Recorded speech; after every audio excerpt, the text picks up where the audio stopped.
What's up? Welcome back to another chilling chapter. Before we dive into today's twisted mystery, Nero Wolfe and the stranger in her own mirror, hit me up. What made you smile today? And where in the world are you listening from? I'm featuring your stories in the next drop, so don't be shy. Now grab your tea, dim the lights, and get ready, because nothing in Whispers in the Fog is ever what it seems. Chapter 1. The stranger in her own mirror. I've seen all kinds of people cross the threshold of Nero Wolfe's brownstone on West 35th. Grief-stricken widows, twitchy stockbrokers, sobbing secretaries, and once, memorably, a man who swore his dog had been framed for murder. But when she walked in that Thursday morning, tall, poised, and dressed like the cover of Harper's Bazaar, I knew we weren't in for the usual sob story. She introduced herself as Mrs. Gwenna Harrow. She said it like it came with its own coat of arms and private elevator. And she had one of those faces that made you want to start polishing your shoes and calling her Ma'am, even if you were holding a Colt 45. I showed her into the office, and Wolfe, already testy from Fritz being out of white truffles, lifted his gaze just long enough to scowl at the interruption. "Sit," he said without getting up, his voice thick as walnut oil. "And make it brief. Mr. Goodwin, I take it this isn't about the meat delivery."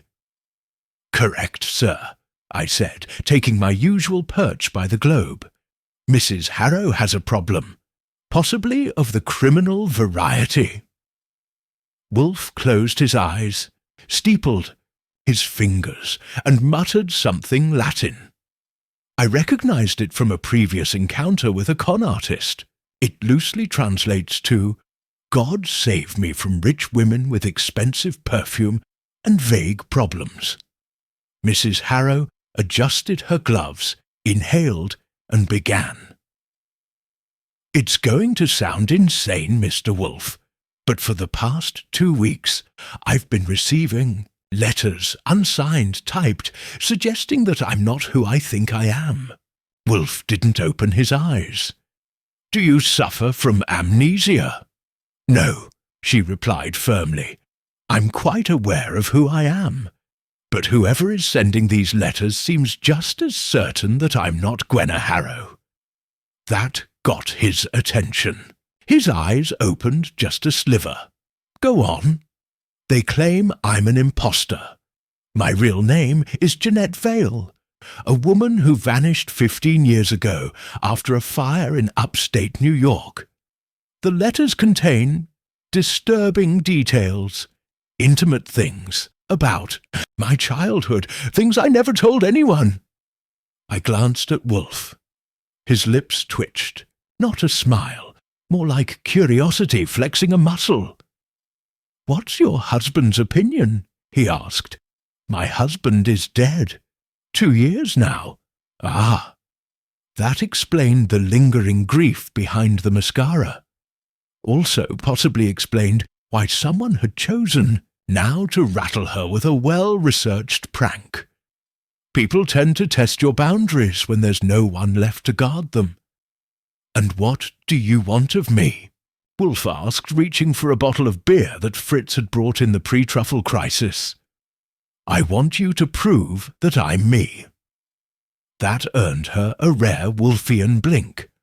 Archie Goodwin, certified cynic and master of sarcastic remarks, was momentarily at a loss. You don't often hear clients walk in asking to be validated like a parking stub. Wolfe frowned. "That is not a task for which I am suited. I am not a psychologist, nor a spiritual guide. I detest mirrors and rarely indulge in metaphysics." "But you investigate the truth," she said quickly. "Facts, logic.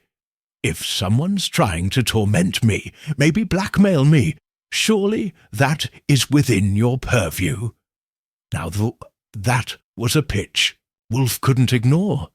He hated psychological messes, but blackmail, that hit one of his hot buttons. I leaned forward. "Do you still have the letters?" She pulled a small, neatly bound packet from her purse. I took them and flipped through. 5 letters, each typed on unmarked ivory stock, postmarked from various boroughs. The last one included a photograph, blurry, sun-bleached, but it showed a young girl standing in front of a farmhouse. On the back, "This was you, before the fire." "Any idea who'd send these?" I asked. She hesitated. "No, I don't think so, but I can't be sure. My father died when I was 6. I was raised by my mother's cousin. There's a stretch of my childhood that's foggy." Wolf's eyes narrowed. He reached for one of the letters and studied the type. Then he nodded once, to himself. "Very well. Mr. Goodwin will begin inquiries. Names, places, connections. You will remain available, daily updates." She exhaled, visibly relieved. "Thank you." Wolf didn't respond. He was already scrutinizing the photograph again, his thumb tapping against the desk in rhythm with thought. For him, the game had begun. As I escorted Mrs. Harrow to the door, she turned and asked, "Do you think I'm crazy, Mr. Goodwin?" Gave her my best poker face. "Lady, in this business, crazy is relative, but I do think someone's messing with you, and we're pretty good at finding out who." She smiled faintly and disappeared down the brownstone steps, swallowed by the noise of Manhattan. Back in the office, Wolf was already ringing Saul Panzer. That meant something had caught. "You saw it?" he asked as I walked in. "The photo." You nodded. "Yeah, but I'm no Sherlock. What did I miss?" Wolf looked at me like I'd asked why water was wet. "The eyes, Archie. The eyes never change, and hers don't match the child's." I whistled low. So maybe she wasn't Gwenna Harrow. Maybe she was a ghost in her own skin. And maybe someone wanted to make sure she stayed that way. Chapter 2. The Girl in the Photograph. By the time I got back from dropping Mrs. Harrow off at the curb, a cabbie practically did a double take when she slid in, probably thinking he'd just been flagged by Greta Garbo. Wolf had already mobilized what he called the machinery. That included Saul Panzer, our top freelance operative, who could tail a guy through Times Square during a blackout and never be spotted. Fred Durkin, a dependable bulldog in human form, and Ori Cather, who had a talent for charming maids and receptionists into spilling state secrets. Wolf didn't leave the house, but his reach was wider than the Hudson. I slid into my chair across from the desk and tossed the stack of letters down. "So what's the game, boss?" I asked. "Is this a head case, or are we diving into identity theft, 1950s edition?" Wolf was sipping his beer and scowling at the typeface on the 4th letter like it had personally offended him. "Observe the alignment," he muttered. "Uneven pressure. The capital letters bite into the paper. A manual typewriter, certainly, and the ribbon is worn on one side. Notice the inconsistent inking on the right edge." "Sure," I said, "but that and a dime will get you a bad cup of coffee." "It will get us to the author," he replied. "Eventually." He paused, leaned back, and closed his eyes. "I require information. You will begin with Miss Harrow's late husband. Wealth attracts flies. Name? Bradford Harrow. I died 2 years ago. Finance, I presume. Her diamonds suggest either legacy wealth or successful investment. I doubt she made it to modelling. I don't know, Wolf. If that's what New York ghosts look like, I might take up spiritualism. He ignored me, as usual. She mentioned a fire, upstate, a girl named Jeanette Vale. Your angle is twofold. Look into the Harrow estate and see if the missing girl was ever found. I nodded. Got it. You want Fred on the Vale Trail? Fred, yes, and tell him to begin in Dutchess County. Fires in rural hamlets are rarely well documented, and they're often intentional. That last line hung in the air like pipe smoke. First stop, the Harrow Building, Upper East Side, 5th Avenue address, the kind with a doorman who could give the Pope a once-over. I wasn't in a tie, so I got the suspicious eyebrow until I flashed a business card with Wolf's name on it. That did the trick. The doorman was suddenly chatty, the way granite might become soft clay under the right heat. Bradford Harrow, according to our well-muscled friend in the red cap, had keeled over in his study 2 years back. Heart attack, mid-sentence, holding a scotch and dictating something into a tape recorder. Nice guy, I asked. Quiet, polite, kept to himself. Any visitors? He tilted his head. Not many. Some business types. Older gent with a cane came around a lot near the end. Looks intense. Name? Nope. Never give it up. I thanked him and moved on to the building's mailbox list. One stood out. D. Harrow, scrawled in a delicate hand. Gwenna didn't mention any in-laws, but I added it to the list. Maybe a brother, maybe a ghostwriter. By 3 p.m. Fred phoned in from Poughkeepsie. Got something, he said. Talk. There was a Jeanette Vale. Lived on a farm about 10 miles outside Rhinebeck. Fire destroyed the place in '39. No confirmed body, but she was listed as presumed dead. Parents died in the blaze. She was 9. Any photos? One newspaper clipping from the local archive. You're not gonna believe this. Try me. She looks like Gwenna Harrow's kid sister. Same jawline, same dimples. Same eyes? That's the part that's weird. Different. This kid had pale eyes, light grey-blue. Harrow's are almost black. So either someone's pulling the mother of all long cons, or we've got a legitimate switcheroo. Could be both, Fred said. Want me to check who owned the farm? Yeah. And dig into the cause of that fire. See if there was an insurance payout. This whole thing stinks of a setup, and not the amateur kind. Back at the brownstone, I delivered the report over dinner. Spare ribs and beet greens, if you're curious. Which Wolf inhaled without comment, except for one prolonged grunt of satisfaction after the 3rd bite. He wiped his lips with a monogrammed napkin, then tapped the armrest of his chair. She was 9 when the fire occurred, he said. That makes her 24 now. Gwenna Harrow's closer to 30. Easy, I said. Precisely. Either the sender of the letters is mistaken, or he's conflating identities deliberately. Smoke and mirrors. And the eyes?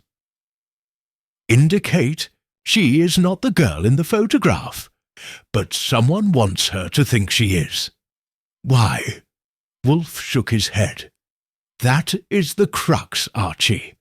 Until we know the purpose, we are groping. Continue the inquiry. You will interview the husband's old business partner tomorrow. Use charm, if not wit. Thanks. And be discreet. If this is a con, it's masterfully constructed. I abhor amateurs, but a professional deceiver. That's worth watching. He reached for the second bottle of beer, uncapped it with a sigh, and leaned back. That woman is not who she thinks she is, Archie. But the question remains, who does she think she was before someone else told her otherwise? Chapter 3. The Partner's Shadow. I don't spook easy, but there's something about a woman doubting her own identity that sticks to you like cheap cologne, especially when her face matches a dead girl's photo, but her eyes tell another story. Wolf was right. This wasn't your average crackpot client case. This was deliberate, intelligent, dangerous.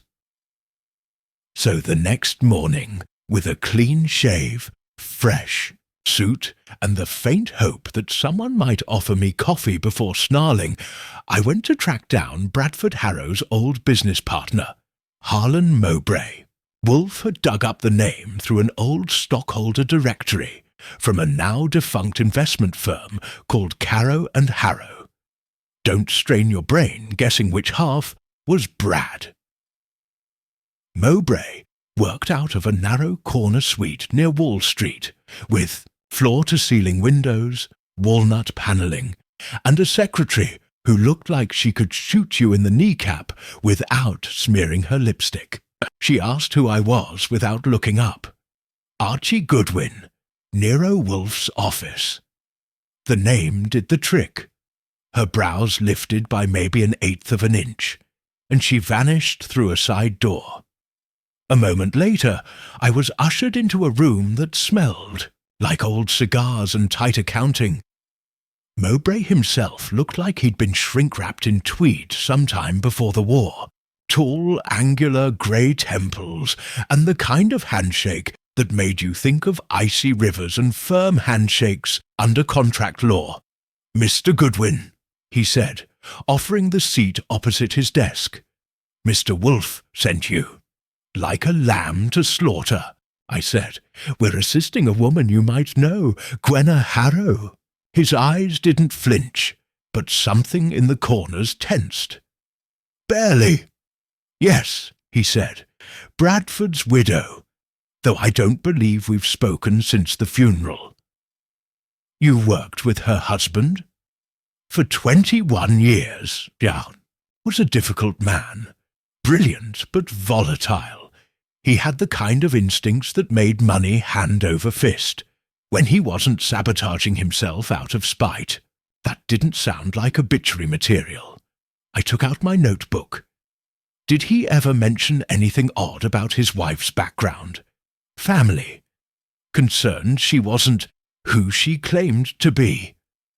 Mowbray snorted, almost amused. He was obsessed with bloodlines. Could trace his ancestry back to Plymouth. He once broke off a merger because the opposing firm's CFO had a slippery pedigree. So yes, he did research his wife thoroughly. And he found nothing, not a wrinkle, not even a smudge on the birth certificate. He used to joke that she was too perfect. Said it unnerved him. Have you ever met her before they married? No. They met at a gallery opening. She was painting under a pseudonym, GV, I believe. One of those abstract realists. Bright colours, sharp lines. Not my style. Interesting. Gwenna the painter. The letters hadn't mentioned that. I filed it away. Did Bradford ever mention a name? Jeanette Vale. That stopped him. Not a blink, not a gulp. He simply froze. When he finally spoke, it was like the temperature dropped 10 degrees. "No," he said flatly. "Should I recognize it?" "If you do, you hide it well." He gave a slow smile that didn't reach his eyes. "I've worked on Wall Street for 3 decades, Mr. Goodwin. I'm well practiced." Before I could dig deeper, the secretary knocked and entered with a message. Mowbray read it, frowned, and stood. "I'm afraid I have another meeting. But if you need more, feel free to reach out." "Sure," I said, standing. One last question. Do you remember a man with a cane visiting Bradford near the end? Someone intense? His eyes shifted, almost imperceptibly. No, he said. And that was enough for me to know he was lying. Back at the brownstone, Wolfe was elbow-deep in orchid mulch and irritation. He hesitated, I said, dropping into the red leather chair. Flat out said no, but it was the kind of no that needs its own cross-examination. Wolfe grunted. The name Vale disliked him. Like you just called him out on hiding poker aces. Wolfe wiped his hands and moved to the desk. Jeanette Vale vanished in 1939. If Gwenna Harrow is not her, the relevance of the name lies elsewhere. If she is her, the man with the cane may know more than he should. And Mowbray may be connected to both. Could be that Mowbray knows where the name came from, or worse, where the body is buried. Indeed! I opened the manila envelope Fred had couriered in. Inside was a brittle clipping from a 1939 Rhinebeck Sentinel. A column and a half, mostly charred barn timbers and local sorrow. No mention of foul play, just an accidental fire. Presumed dead girl. Case closed. Except someone had clipped out a photo and reattached it crookedly to the page. The girl. Same faded image as the one from the letter. And in the margin, scribbled in blue ink, "She didn't die. She disappeared." "Wolfe," I said, passing it over. "Either someone's playing us with vintage theatrics, or they've been waiting a long time to settle something." He stared at the clipping, then murmured, "A long time, and very patiently." Chapter 4. The Ink Beneath the Surface. That night, New York turned into a rain-slicked noir postcard. Thunder rolled over the skyline like it had a grudge, and every cabbie drove like they were auditioning for a funeral. Inside Wolfe's brownstone, it was warm, dry, and as tense as a violin string about to snap. The photograph from the Rhinebeck Sentinel sat in the middle of Wolfe's desk under the gooseneck lamp, next to a magnifier and a second bottle of his cherished Remmer's beer. He hadn't spoken in 15 minutes, which for Wolfe was either a prelude to brilliance or a brewing ulcer. I finally said, "You think the note in the margin, 'She didn't die, she disappeared,' was written by the same person sending Gwenna the letters?" Wolfe grunted, which roughly translated to possibly, but with enough contempt to suggest I should have figured that out on my own. He pushed the clipping aside and picked up the latest typed letter. "The ink is identical. The pressure and slant are different." I raised an eyebrow. "So, someone copied it?" Someone deliberately avoided matching their own hand. Slanting upward to the right is the affectation of an anxious hand. But the photo was pasted with tweezers. Clean edge, no glue seepage. I nodded. So not someone spiralling, someone staging. Precisely. Wolfe leaned back, steepling his fingers over his stomach. "We are not hunting a madman, Archie. We are hunting a curator." Next morning, I followed the lead Wolfe had, dropped like a breadcrumb.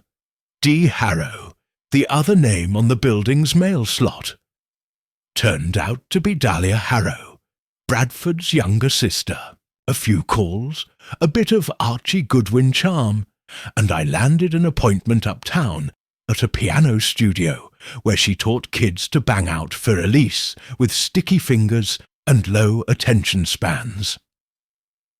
The studio was tucked above a bakery that smelled like melted sugar and regret. Dahlia met me in the hallway, wearing a forest green turtleneck and a scent that cost more than my last winter coat. "Miss Harrow," I said. "Archie Goodwin, thanks for squeezing me in." She tilted her head, assessing me like I was a bug. She hadn't decided whether to squash or feed. My break's short. Talk while I smoke. She led me to a cramped office with a half-used ashtray and a bottle of gin that didn't belong to. "Chopin, did Gwenna put you up to this?" she asked, lighting up. "Nope. Independent inquiry. We're investigating some irregularities in her background. Your brother's widow."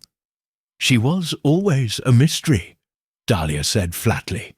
"Brad loved puzzles. Gwenna was his last one." "Funny thing," I said, fishing for her reaction. "Someone's been sending her letters. Claims she's actually a girl named Jeanette Vale. Ever heard of her?" Her exhale was smoke and ice. "No, but it sounds like Brad's idea of a sick joke from beyond the grave." I leaned in. Was Gwenna adopted? Her gaze sharpened. "That's the thing. She never spoke of her family. Brad claimed she came from Connecticut, but I checked once. No records, no cousins, not even a high school yearbook." "Creepy?" "No," she said, "crafty." That was a new angle. Most people who don't talk about their past are hiding pain. Gwenna, it seemed, had hidden everything. Neatly, intentionally. "Ever meet a guy who visited Brad often before he died?" I asked. "Older, used a cane, intense stare." Dahlia took a long drag and narrowed her eyes. "Yeah, called himself Mr. Vale. Said he was a genealogist. Brought old documents, tried to pitch Brad on some legacy project. Brad tossed him. Thought the guy was nuts." "Did he mention Jeanette?" "No, just some family tree garbage. But I remember his eyes, cold and pale, like they didn't blink." I made a note. Vale. Eyes like frostbite. As I stood to go, Dahlia added, "If Gwenna's in trouble, it's not from strangers. She's been playing a game since day one. Maybe now it's caught up to her." Back at the brownstone, Wolf had a book on heraldry open and a sour look on his face. I gave him the rundown. He tapped his chin. A man using the name Vale. Pale eyes. Possibly the missing girl's uncle or father. "Or maybe someone pretending to be," I offered. "But why track Gwenna down now?" Wolf didn't answer. He stood, went to the wall safe behind the globe, and pulled out a small velvet pouch. He tossed it onto the desk. Inside, the photograph Gwenna had left behind. He held it side by side with the one from the newspaper. "You were correct, Archie. They are not the same girl. But I now believe Gwenna Harrow knows why she was mistaken for her." I leaned forward. "You think she's playing us?" "I think," he said, his voice like marble falling into water. "She's waiting to see whether we'll figure it out before whoever's sending those letters decides to finish what started in that fire." Chapter 5. The Woman Behind the Curtain. If you've ever tried walking into Nero Wolfe's office with a head full of questions, 2 hot leads, and the hope of a straight answer, let me save you the effort. Don't. Wolfe never gives you the full picture until he's arranged the frame, adjusted the lighting, and picked out the matting. And even then, he might decide the frame's too gauche and toss the whole thing. So when I told him that Mr. Vale had paid a visit to the late Bradford Harrow under the pretence of genealogy, with pale eyes and a penchant for cryptic legacy, babble, Wolfe responded by asking me to call Saul Panzer and have him dig through funeral guest registries. "You think our ghost with the cane attended the memorial?" I asked. I think he's the sort of man who insists on witnessing the aftermath of his performance, Wolf replied. That was classic Wolf, dense, highbrow, and probably correct. By noon, Saul reported in. The funeral guest book, preserved by Gwenna herself and now archived at the family's law firm, Barr & Layton, held nearly 100 names, mostly financial suits, a few painters, and a smattering of Harrow relatives. One name stuck out, Elias V. No last name, no address, just a scribbled V like he thought he was auditioning for a role in a Gothic novel. I passed that on to Wolf, who was elbow-deep in yellow onions and not feeling particularly patient. Anonymity in a guest book is a statement, he said, the kind meant to be noticed only in hindsight. That afternoon, I decided it was time to talk to the woman herself. Again. Gwenna Harrow had kept her distance since the first meeting, and I had a hunch that whatever this was, it hadn't caught her as off guard as she pretended. So I phoned ahead and made an appointment. Her apartment was the kind you only find in magazines, or dreams where you've recently won a lawsuit. Modern, minimal, and so clean it made me feel like my shoes were committing crimes. She wore a white silk blouse and looked more collected than most politicians under indictment. "I didn't expect to see you so soon," she said, pouring tea into something bone china, enough to make Wolf weep with envy. "I didn't expect your sister-in-law to describe you as a mystery with a paintbrush." That got her. The mask didn't crack, but the corners shifted. "She would say that," Gwenna replied smoothly. "Dahlia never liked me." "She also said your background is a little foggy. Care to clear it up?" Her smile was tight. "There's nothing to clear. I told Mr. Wolf everything I know. I was raised by a cousin after my parents died. Boarding school, art degree. I met Bradford at a gallery opening. He liked my work. Did you know he had you investigated?" She blinked. "Once. Yes. He told me. He said he wanted to be sure. He thought it was romantic." That's a word for it. I watched her closely.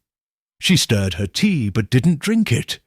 "Do you recognize this man?" I asked, showing her the sketch I'd had Saul mock up. From Dahlia's description, thin face, heavy brow, walking cane, pale eyes. Not a Rembrandt, but it had the right bones. She went still. Her fingers curled around the cup, like she was steadying it and herself. "I saw him once," she said, softly. "Outside a gallery in Soho. He didn't speak, just watched me. I thought I was imagining it. Did you tell Bradford?" "No, I didn't want to upset him. He was already paranoid last year." "About what?" She hesitated. "Legacy," she said finally. "Inheritance, identity. He said things didn't add up. Old letters missing. Gaps in my childhood, he thought, were suspicious. And were they?" She met my eyes. This time the mask slipped just enough for a glimmer of something raw. Fear, or memory, or both. "I don't know," she whispered. Sometimes I think I remember a different house, a different voice calling my name. But I've told myself for years that it was just dreams. Dreams named Jeanette Vale." She stood abruptly, turning away to the floor-to-ceiling window that framed the Manhattan skyline like a painting of the future. "I am Gwenna Harrow," she said. "That's the name I was given. That's the life I've lived. If someone wants to rewrite that, they'll have to come through me." When I got back, Wolf was in a state I like to call mildly volcanic, the kind of mood where you could smell ozone in the air. She's afraid, I told him. Of being discovered? No, of not knowing what's true anymore. He turned the sketch of the cane-wielding mystery man in his fingers, then finally said, "The problem with mirrors, Archie, is they reflect what we want to see, until someone shatters them." He paused. "We need to find out who paid for the funeral expenses of her parents, if they existed. Who would keep those records? Start with the cousin, the one who allegedly raised her. Find out if he's real, or if Jeanette Vale was given a new name before she knew her own." I scribbled it down. And if there was no cousin, then someone built Gwenna Harrow from the ashes of a dead girl. Chapter 6. The Cousin. Who wasn't there? The next morning, Manhattan had one of those early spring chills that slipped down your collar like it had something to prove. I layered up, grabbed my notebook, and went hunting for ghosts. Specifically, one cousin who'd allegedly raised Gwenna Harrow from girlhood, but so far had shown less substance than a cigarette-ed promise.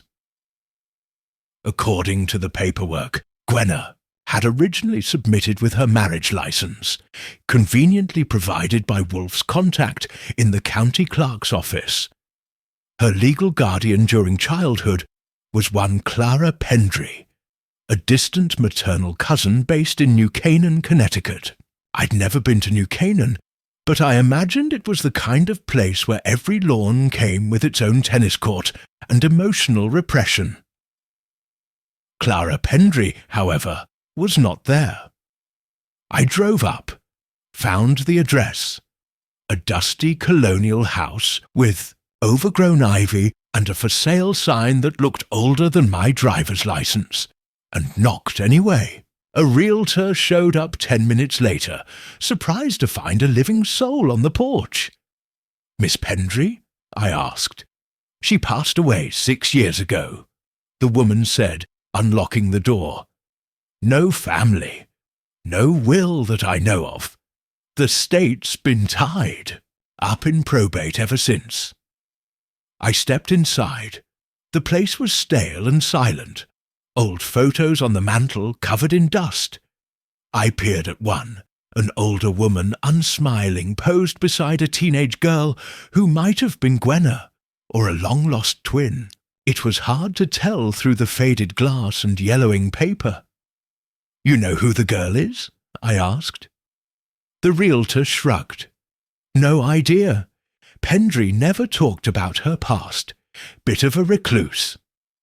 I asked for the key, got a raised eyebrow and a 20-minute grace period, and did a sweep. Upstairs, I found a study that hadn't been touched since the Reagan administration.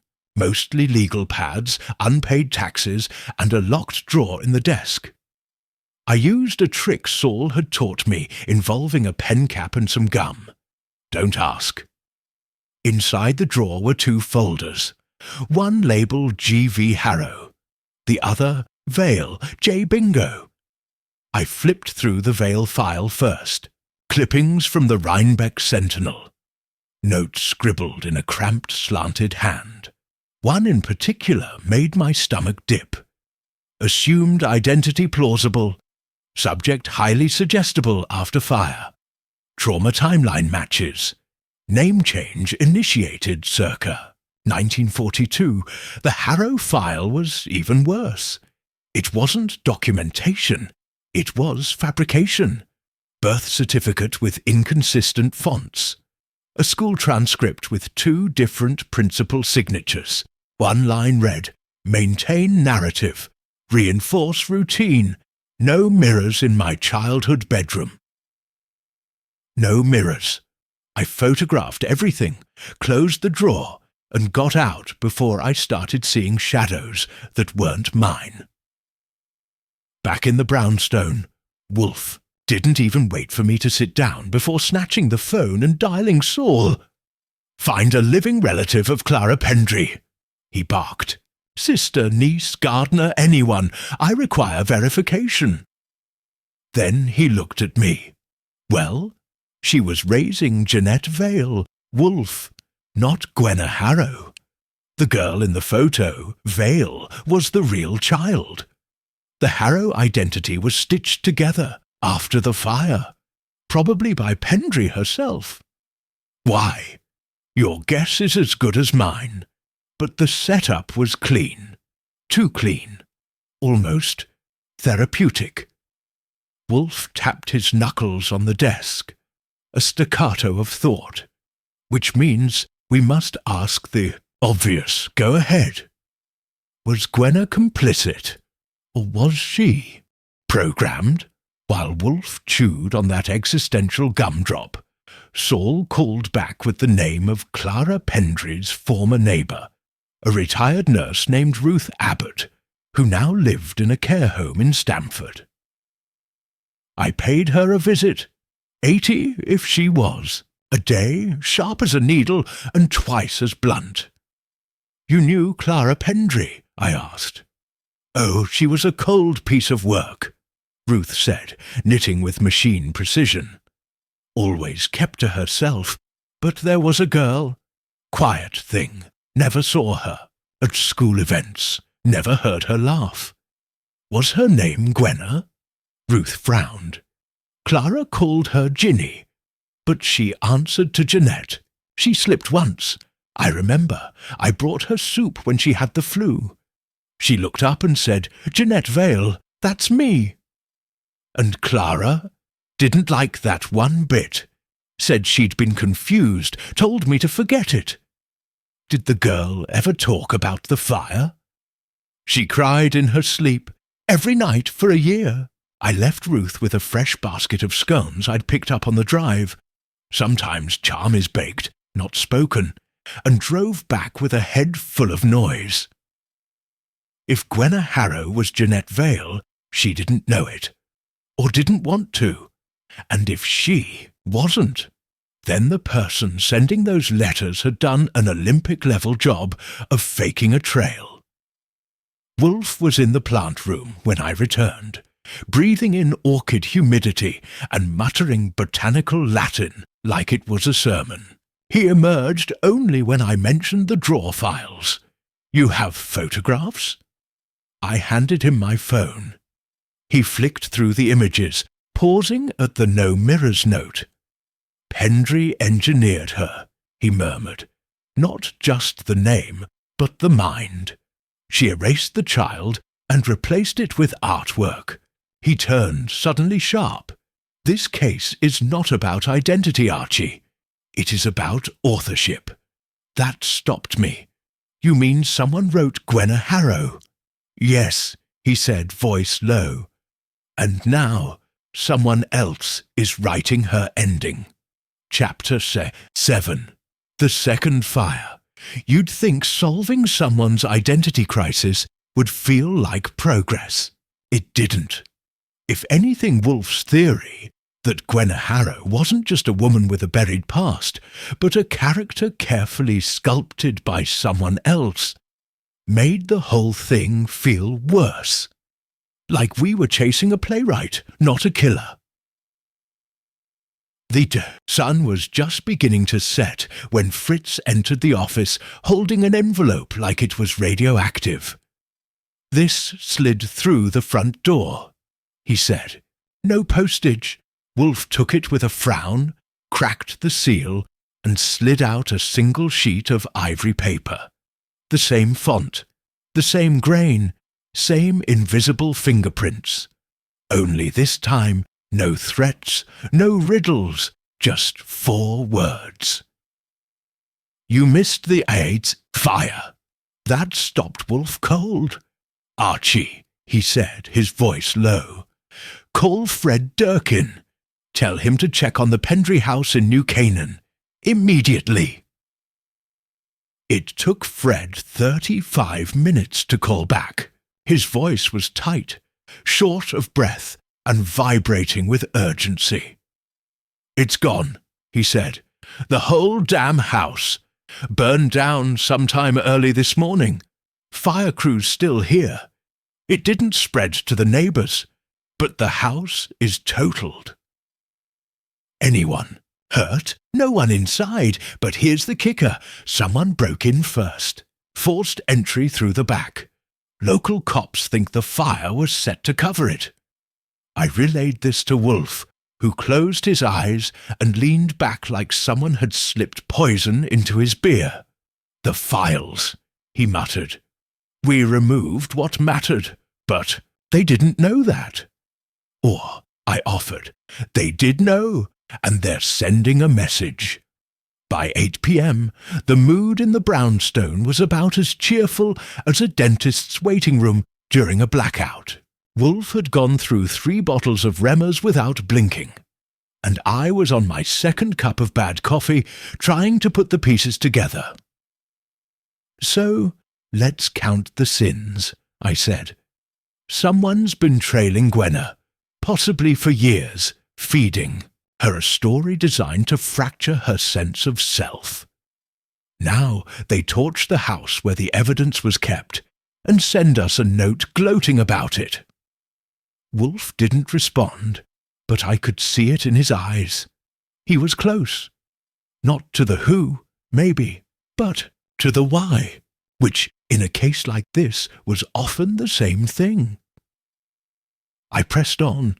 Let's say Gwenna really is Jeanette Vale. Let's say Pendry, for whatever reason, wiped her slate clean after the fire. The question isn't just who is behind the letters. It's who benefits if Gwenna remembers she's not who she thinks. That got a grunt. "The Harrow estate," I continued. "She inherited everything, right? Maybe there's a cousin out there with a grudge." "No," Wolf said, eyes still closed. "The estate was airtight. Bradford's will left her everything, and there were no contests. If this were about money, it would have surfaced earlier." "Revenge, then?" Wolf opened his eyes. "Not for gain, for justice, or perhaps for art. That was Wolf for you. Just when you thought he was going to say insurance fraud, he hit you with art." At 9:30, the doorbell rang. It was Gwenna. She looked pale, but not shaken. If anything, she looked resolved, like a woman who'd finally accepted she was walking into the 3rd act of her own play. "I saw the news," she said as I let her in. "The fire." Wolf didn't rise. "Come in, Mrs. Harrow. Sit. We have questions." "So do I," she said, stepping into the room. "But I'm afraid mine are more personal." Wolf gestured to the chair. She remained standing. "Who was Clara Pendry to me?" she asked. Wolf took a deep breath. "She raised you, but she did not give birth to you. Then who did? 2 people who died in a fire in Rhinebeck in 1939. Your name, before it was changed, was Jeanette Vale." Gwenna sat down slowly. "So it's true. You suspected." I remembered the dreams. I ignored the gaps. But when the letters came, I knew. Wolf leaned forward, tapping his fingertips together. "Mrs. Harrow, someone is constructing a narrative designed not to unearth your past, but to control your future. The second fire was a performance, a statement. The real question is, who in your life knows both the stagecraft and the motive to direct something this elaborate?" Gwenna stared into the fireplace, empty and cold. "There's one name I never told you," she said, "because I didn't think it mattered. He came to see me just once, said he was a distant relative. I thought he was eccentric." She paused. "He called himself Elias Vale. Bingo. Did he say what he wanted?" She nodded. "He said he was writing a book, a biography. He wanted my permission to tell the story of Jeanette Vale. And you said, I told him he had the wrong woman. Wolf leaned back, a shadow crossing his face. Apparently, he disagreed. Chapter 8. A Biography of the Dead. There are moments in this business, rare ones, where the truth starts to hum in the walls before it shows itself. Wolf calls it contextual pressure. I call it the part where the hairs on your neck beat you to the punch. Elias Vale, the man with the cane, the man with the stars. And if Wolf's scowl was any indication, the man who'd just become the most dangerous element in the room, without even being in the room. Mrs. Harrow, Wolf said, his tone gentler than usual, which, in his case, meant only slightly more human than a growl. This man, Elias Vale, how did he present himself? As a writer, a relative, what exactly did he say? Gwenna rubbed her hands together, a nervous gesture that made her seem younger. He knocked on my door 6 months ago, had a folder, said he was a cousin of my mother, said he'd been researching a family tragedy for years. The fire, the girl, Jeanette, I said. Yes. He said he believed I was her, that I had the right features, the right scars. He asked me to let him tell my story. And you declined. Of course I did. He wasn't aggressive, just unsettling. He knew things I couldn't explain. I told him he was mistaken, that I had no memory of a fire, and I asked him to leave. Did he? Yes. But as he left, he said something strange. He looked at me and said, You may not remember who you were, but someone will. Then he smiled and walked away. After Gwenna left, Wolf didn't speak for a long while. He stared at the window like it owed him money. I finally asked, You think he's the one who started both fires? No. The fire in 1939 served his narrative. The one in New Canaan protected it. I frowned. You're saying Vale's not just revisiting old trauma. He's curating it? Wolf nodded slowly. Consider this. He finds a child who survived a fire, an orphan. He tracks her life, perhaps even influences it from afar. Then, at the right moment, he re-enters, not to extort or expose, but to immortalize. In writing, yes, to publish a tragedy, one he watched unfold, possibly one he orchestrated. I stared. Wolf, is he trying to finish the story or rewrite it? Wolf didn't answer. He didn't need to. The next morning, we got our break. Saul called in, sounding unusually grim. I found him, he said. Vale. Yeah. Lives in a tenement in East Harlem under the name Elias Varden. Changed it 2 years ago. No utilities under the old name. But mail comes in addressed to Elias Vale. Fan mail, believe it or not. From publishers. He did write the book, I muttered. Not yet, Saul said, but he's preparing one. Found a draft. Handwritten. Title. Page says, The Girl Who Was Forgotten. The True Story of Jeanette Vale. Did you take it? No. Wolf said, observe, not interfere.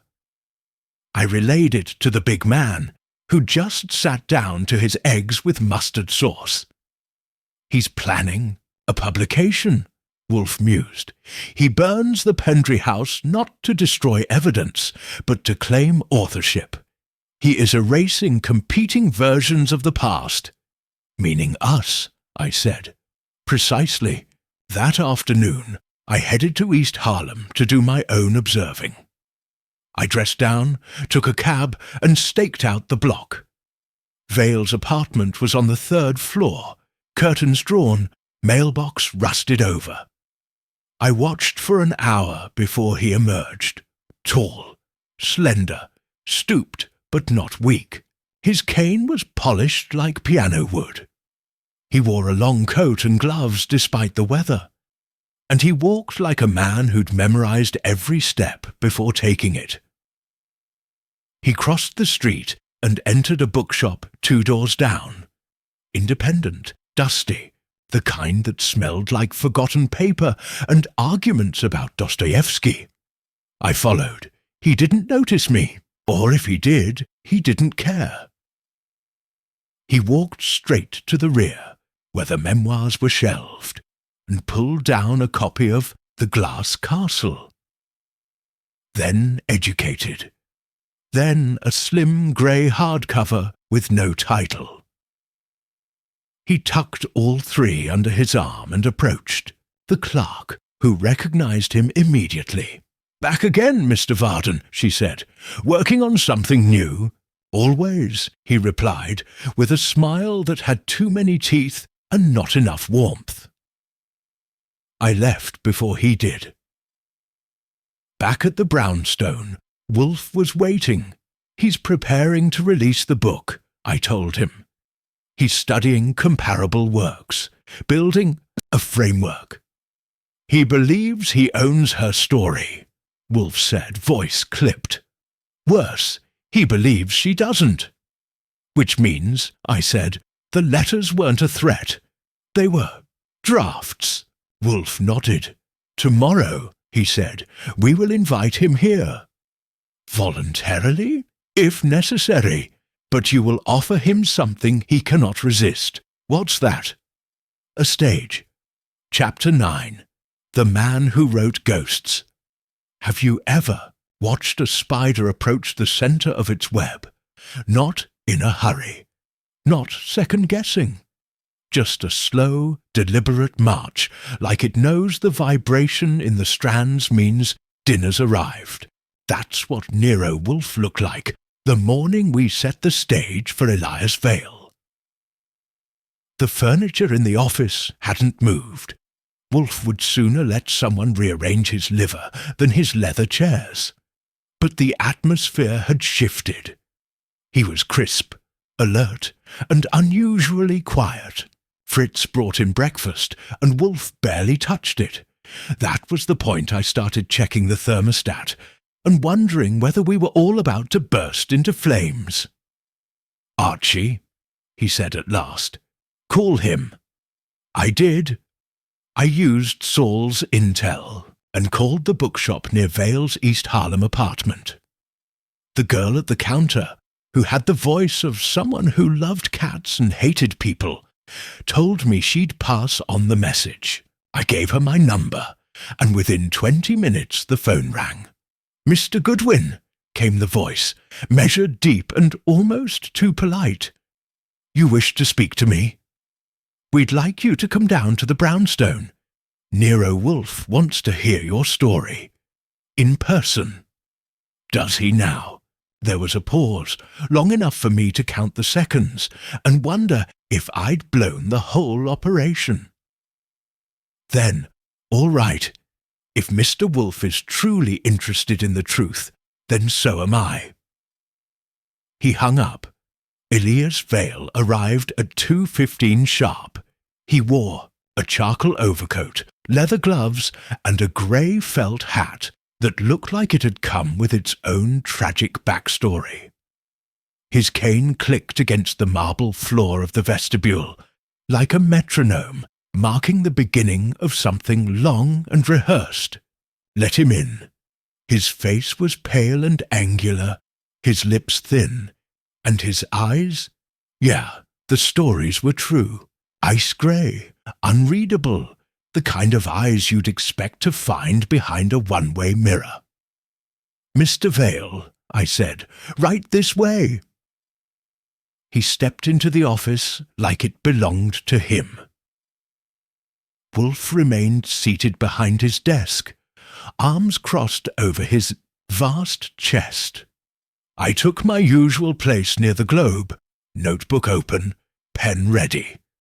Vale removed his hat, placed it gently on the edge of the bookshelf, and sat down in the red chair opposite Wolf without being asked. Not arrogant, just assured, like he'd done this before. Wolf broke the silence. You claim to know who Gwenna Harrow truly is. I don't claim, Mr. Wolf, Vale said. I know. She is Jeanette Vale, Wolf stated. Yes. She does not remember being Jeanette Vale. That's not her fault, Vale said smoothly. It's what was done to her. Clara Pendry erased her, replaced her with fiction. My job is to undo the damage. Wolf tilted his head. Your job? You presume some divine appointment. I presume responsibility, Vale replied. Someone had to. She's living a life based on lies. I'm offering her truth, immortality, story. You sent her letters. I sent her fragments of memory, each one designed to awaken something. To draw the real Jeanette to the surface, you also burned down a house. At that Vale smiled, not wide, not smug, but like someone appreciating a well-framed accusation. The house was empty, he said, and the documents, already compromised. You retrieved them, didn't you? Wolf didn't answer. Vale leaned forward slightly. You're not angry at the fire, Mr. Wolf. You're angry because I beat you to the end. Now that was a mistake. Wolf's voice dropped a full octave. You're not a biographer, he said. You're a manipulator, a dramatist in search of a climax. You lit fires not to reveal the truth, but to control it. You don't care who Gwenna Harrow is. You care about who she is to you. Vale didn't flinch.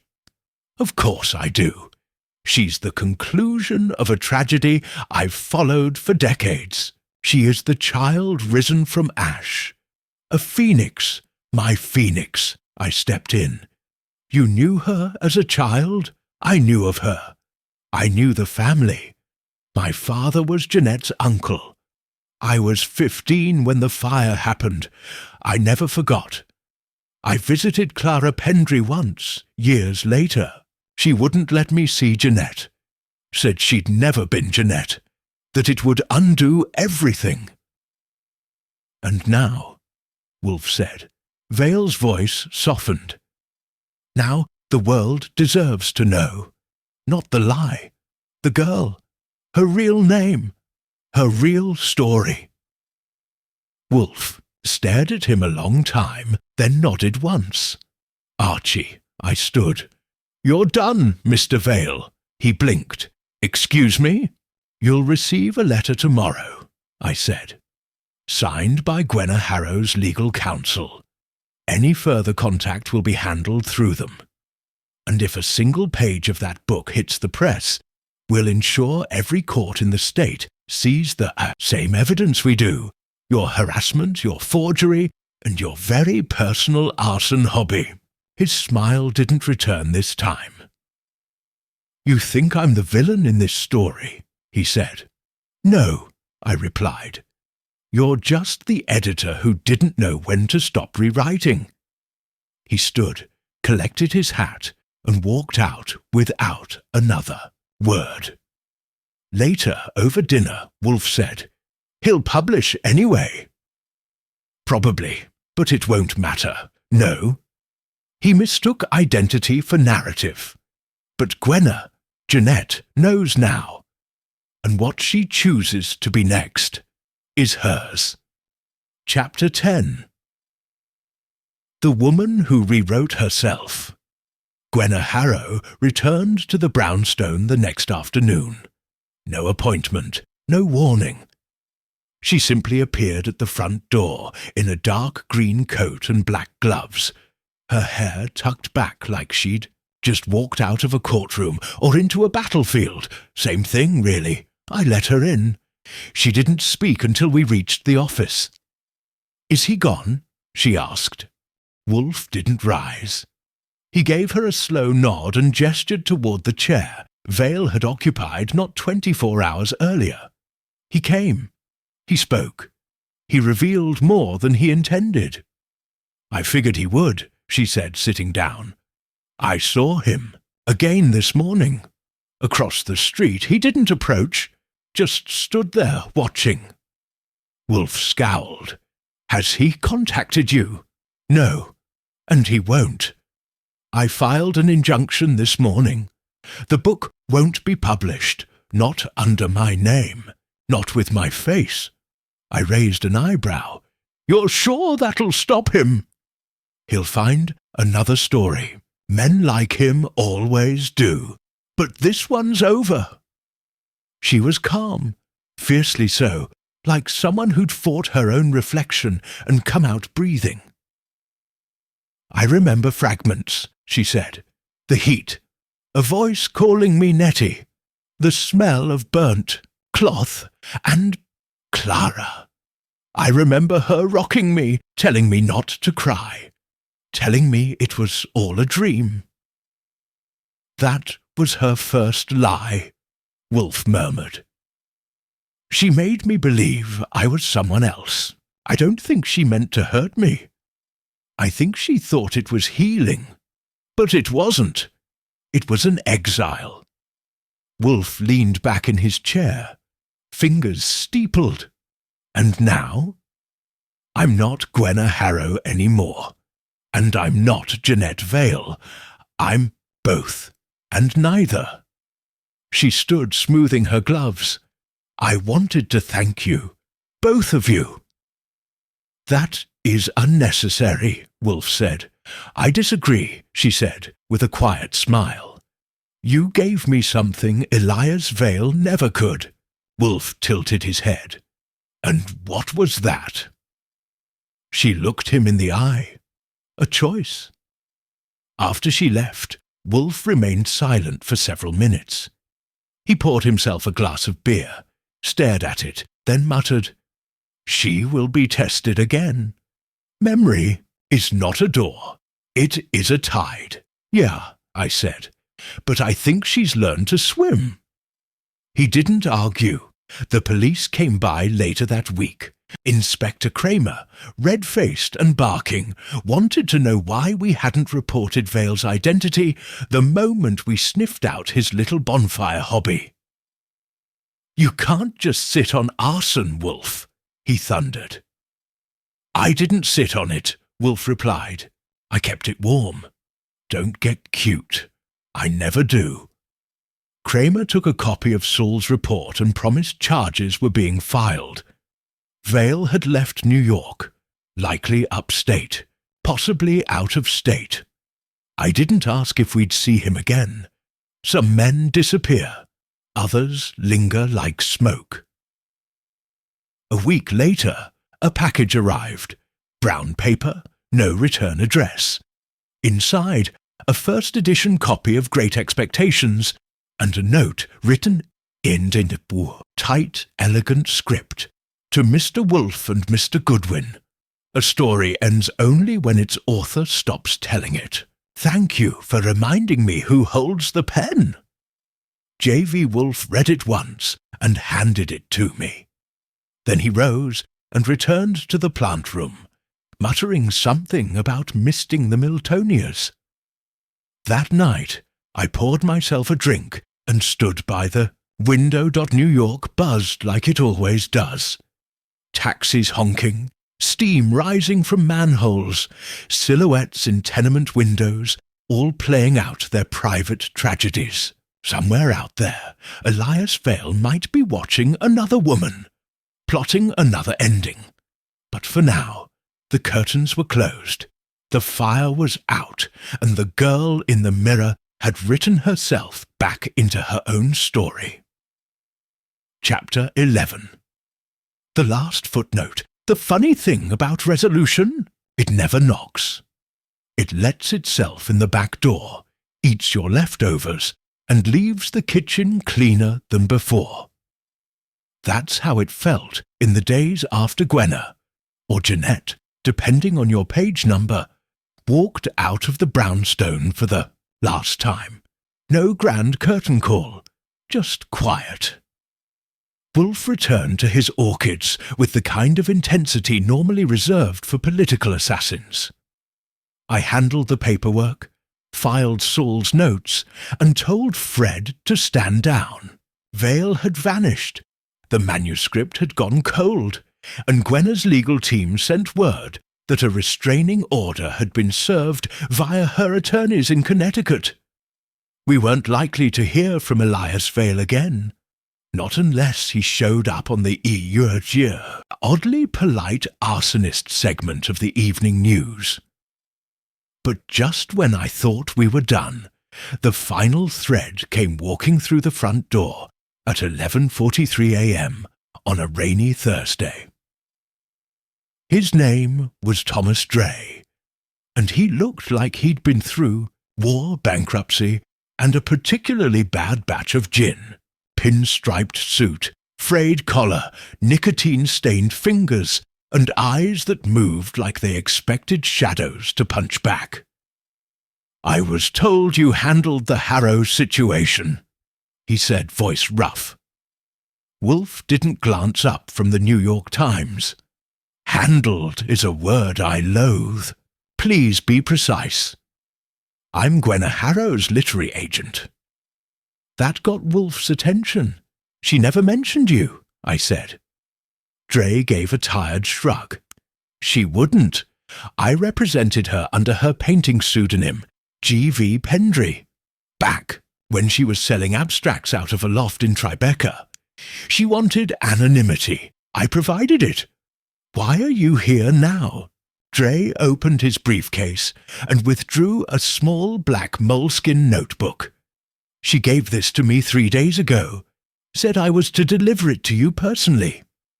I took the notebook, flipped it open, and saw a single line on the first page, written in ink that still smelled fresh. "This is my story now. No edits. The rest was filled with sketches, notes, snippets of memory rendered in jagged handwriting and charcoal. A girl in a nightgown beside a burning door. A woman in a mirror looking back with someone else's eyes. A line scrawled near the back.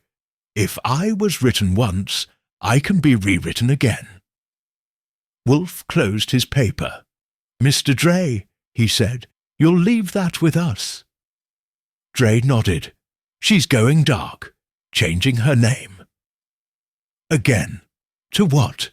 She wouldn't say, but she asked me to tell you, thank you for not giving her the answers, just the right questions. He left without waiting for tea or judgment, which was smart.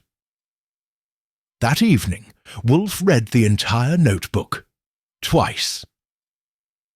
When he finished, he set it down gently and said, "Archie, retrieve the Vale file. We'll burn it." I blinked. "You want to? Destroy the case record.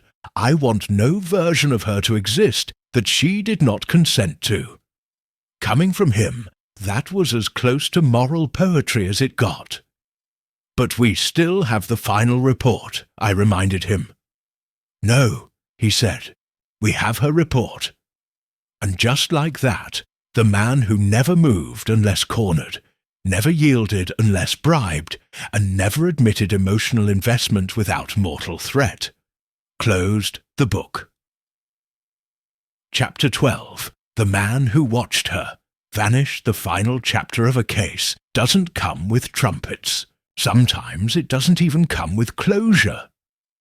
In our line of work, closure is a luxury. Truth is the product, and it's not always neat, gift-wrapped or easy to sleep beside. But every once in a blue moon, it arrives clean. Wolfe had me burn the Vale file that evening. I did it myself in the kitchen incinerator, page by page, watching the last brittle edges of forged timelines and false memories curl into smoke. Somewhere under a pile of charcoal and matches, Elias Vale's version of Jeanette Vale ended. Not in print, not on paper, on fire, just like she had once before. Wolfe watched the flames without speaking. I think, if he could have, he would have erased the name Vale from the dictionary. A week passed, then another. The brownstone was quiet. No new cases, no new clients. Just the usual parade of orchids, Fritz's roasted duck, and the crossword battle between Wolfe and the Times editors. I figured that was the end of it. Case closed, mirror shattered, no shards left to sweep.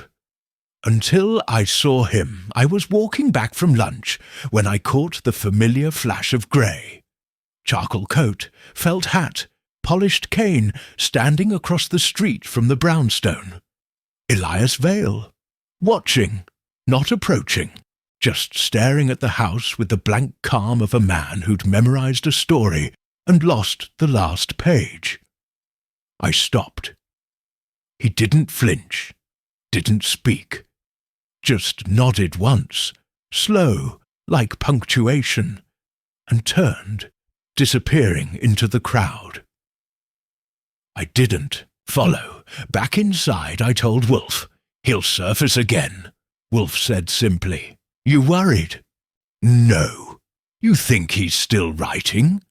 "I think he'll try. And Gwenna?"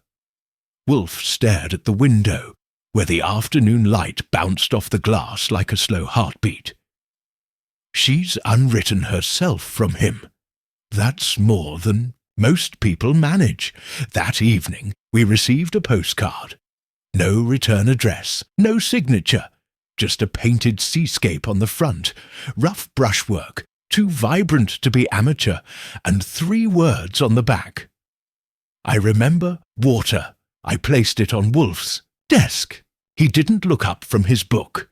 "You think she's painting again?" I asked. "I hope so. And the name? I imagine it's one only she knows." That was good enough for me. Later that night, I stood by the window with a drink and watched the street. The city didn't change, not for her, not for Wolfe, not for me. Cabs still honked. Steam still hissed from the manholes. But somewhere, a woman who'd once been 2 people was starting from scratch. Not a tragedy, not a case, not a story to be published, just a life. And if you ask me, that's the best kind of ending there is. "No," Wolfe said, eyes still closed, "but you may bring me another beer." Chapter 11. The Wounds That Memory leaves by the following afternoon. The brownstone was eerily quiet. No phone ringing, no Fritz humming over his broth. Wolfe hadn't emerged from the plant room since breakfast. I knew better than to interrupt him when he was pruning orchids after a case. It was his ritual detox, a slow recentering of his own psyche, after venturing too deep into someone else's. I, however, had a different habit. I needed to move, so I walked. Downtown, I passed the grey hush of St. Luke's, where Dr. Corbett was now slowly regaining his mind under the supervision of real physicians. They said he was lucid, though his short-term memory still played tricks on him. Wolfe had predicted as much. Undoing psychological sabotage didn't happen in a day. I was halfway through a soggy pretzel on the hospital steps when I spotted Lillian Corbett exiting the lobby. Her posture was a little straighter now. She wore a different coat, lighter in colour, looser at the shoulders. It might have been hope, or just a better tailor. She saw me, paused. Then I walked over. "I wanted to thank you," she said quietly. "Both of you." "You can thank Wolfe by not sending him any more orchid books," I said. "He has no shelf space left." She managed a smile. Andrew remembered my name today. That's more than I expected. Did he remember Angela? Sir, expression darkened. He remembers something. A room, a voice. He said he felt like he'd been given a different life, then forced to forget it. I nodded. That sounds like Easton's signature. She looked down. He trusted him, you know. Though he was a consultant, a referral from one of his patients. Gordon Bell? She shook her head. No, Ruth Denning. That stopped me. Denning. She said Easton was helping her with repressed memories. She thought Corbett could benefit from the same techniques. And just like that, another piece clicked into place. I walked her to the cab and tipped my hat as she left. Then I called Wolf. He picked up, which meant I had his attention. Ruth Denning, I said. She was the bridge. Easton came in through her. I suspected as much, Wolf replied.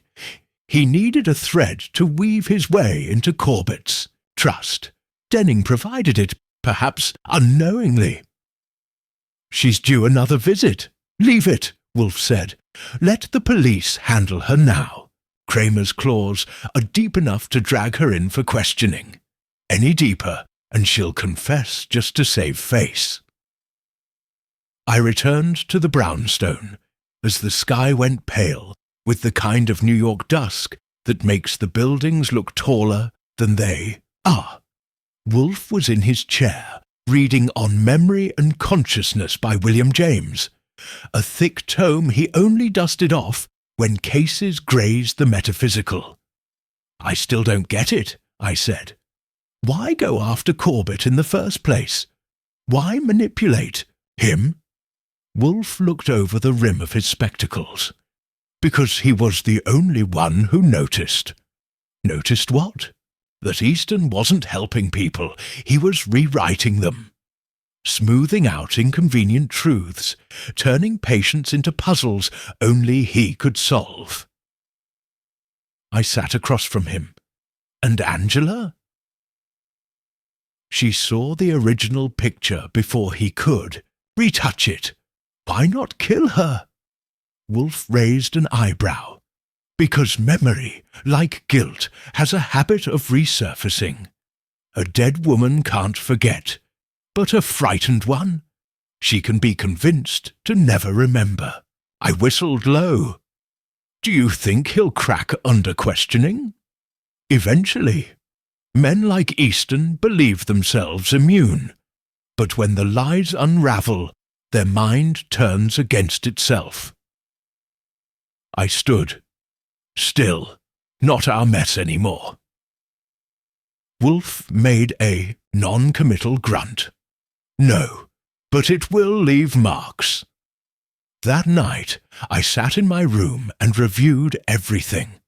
The fake sessions, the planted thoughts, a scarf in a garden, a frightened girl, a collapsing man. Easton hadn't just committed a crime. He'd rearranged people like furniture, confident no one would ever notice a chair out of place. But Wolf noticed. And for once, so did I. Chapter 12. The Mind Reclaimed. 3 days after Easton's arrest, Inspector Kramer returned to the brownstone. No warrant, no shouting, just a quiet knock and a coat that smelled faintly of stale courtroom air and cheap police coffee. Wolf was already seated in the office, a fresh beer on his desk, and the final orchid of the morning rotation still, cradled in its porcelain pot. Kramer dropped a folder on the desk. You win. Wolf didn't even look up. Naturally. He cracked. Not completely, but enough. Said Corbett got too close. That Angela saw something he couldn't afford anyone to remember. So he erased it. Wolf finally turned the page of his book. And how did he justify it? He didn't, Kramer said. Said he was helping. Said some people are better off with their pain curated. Wolf's lip curled. The arrogance of self-appointed surgeons of the mind. He kept records, Kramer added. Not full names, but code books, symbols, notes on modifications. The DA thinks they'll be able to charge him with a laundry list. And the woman? Wolf asked. Angela's safe. States. Witness protection for now. Her testimony's key. I walked Kramer to the door after that. He paused at the threshold. You know, he said, guys like Easton. They don't use knives. They use trust. Quiet. Surgical. Hard to see. Even harder to prove. You two cracked this one. I nodded. We just made sure someone was listening, grunted, and disappeared down the steps. Later that day, Lillian Corbett called. Andrew's improving, she said. He's remembering things on his own now. Snippets at first, but today he asked about his orchids. That's progress, I said. She hesitated. He asked if he ever hurt anyone. I didn't answer right away. He didn't. He was manipulated, used. I know, but he still feels responsible. For what happened to Angela, for letting Easton get close. Tell him this, I said. Wolf's had worse clients, but never one more wronged. She didn't speak for a moment. Then, thank you. That evening, Wolf and I shared dinner in a rare quiet. No arguments over sauce, no lectures on beer temperature, just the clink of silverware and the low hum of radio static from the kitchen. You know, I said finally, Easton nearly got away with it. No, Wolf corrected. He relied on silence, in absence. But truth, Mr. Goodwin, has a peculiar resilience. It festers when buried. And sometimes, I added, it grows teeth. Wolf gave the faintest nod. Outside, the city moved on. People forgot. The way they always do, news cycled, headlines faded. But in one small brownstone, with its orchids and its monastic rituals, the memory was preserved, because someone had to remember. Because Wolf always does. And me, I just make sure it gets written down.